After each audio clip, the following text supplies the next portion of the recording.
তাই না? এবং আপনারা ইতিমধ্যে জানেন কিন্তু যে মাদকের যে সিন্ডিকেটও বিশেষভাবে অনেক হুমকি তুমকি কিন্তু আছে।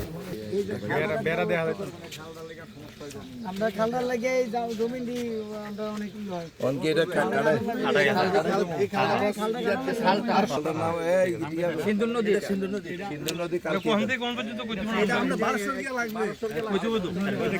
এই অঞ্চলটা এটা দেখেন, এই যে কিন্তু লাস্ট পিলার আমরা শুনতে পারলাম, এটা হচ্ছে রাজাপুর ইউনিয়নের একদম ভবের মুড়া, আগে যেটাকে ভাগুরমুড়া বলা হয়েছে।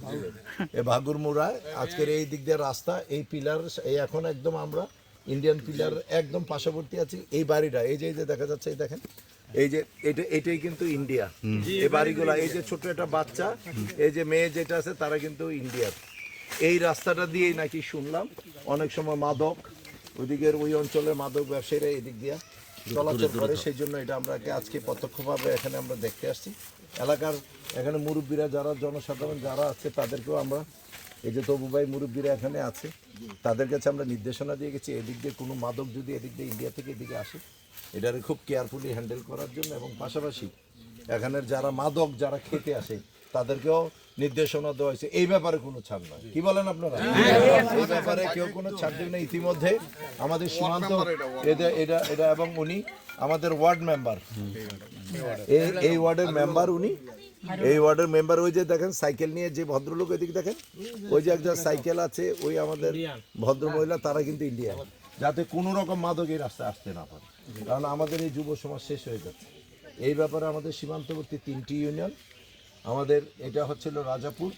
এখন আমরা একটু পরে বাক্সিমূলে যাব, সেখানে মাদক বিরোধী একটা সমাবেশ হবে, সেখানে ওসি সাহেবরা সহ সেখানে আমাদের নেতৃবৃন্দরা সেখানে থাকবেন, এলাকার গণ্যমান্য ব্যক্তিরা থাকবে। এইভাবে আমরা সীমান্তবর্তী অঞ্চলে বাক্সিমূল, রাজাপুর এবং আমাদের বুড়িচংয়ের 2টি ইউনিয়ন হচ্ছে এখানে। আর পাশাপাশি পরেরটা শশীদল, এটা আমার নিজেরও বাড়ি। আমরা এই বর্ডার অঞ্চল অনেকেরই জিজ্ঞেস করে আমরা যেটা পাইলাম, তারা একটি কথা ইয়ে করছে, অলরেডি ইনশাআল্লাহ এদিকে মাদক যারা বিক্রেতা বা মাদক যারা সেবন করে, অলরেডি 80%, 80% অন্তত তারা খুব উদ্গ্রীব কমে আসছে, যে অন্তত তারা ভয়ভীতিতে আছে। আগের মতো অহরহ হুন্ডা নিয়ে এই নিয়ে সেই নিয়ে তেমন আছে। কি বলেন এই ব্যাপারে? এই ব্যাপারে এই যে মেম্বার সাহেব কিছু বলেন। আমরা মাদকের অবস্থায় জিরো টলারেন্স আমি ঘোষণা করার পর কি অবস্থা আপনার থেকে আমি আমাদের এমপি মহোদয় জিরো টলারেন্স ঘোষণা করার পরে মাদকে আমরা এমনভাবে প্রতিরোধ করে তুলছি যে আমাদের বর্ডার দিয়ে এখন মাদক চলে না। আগে দূর দূরান্ত থেকে যে মোটর সাইকেলে করে যারা আসতো, এখন অনেকটাই কমে গেছে এবং আমাদের ভয়ভীতি দেখার কারণে এটা আস্তে আস্তে 80% চলে গেছে, আর 20% রয়েছে, সেটাও নিপাত হয়ে যাবে আমরা আশা করি। আমার প্রতি আমি কইছি, আমি এটার বেলায় জিরো টলারেন্স, আমি এটা শেষ কোথায় থাকি।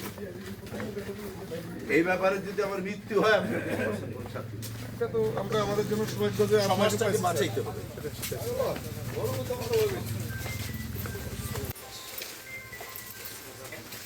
আসেনিও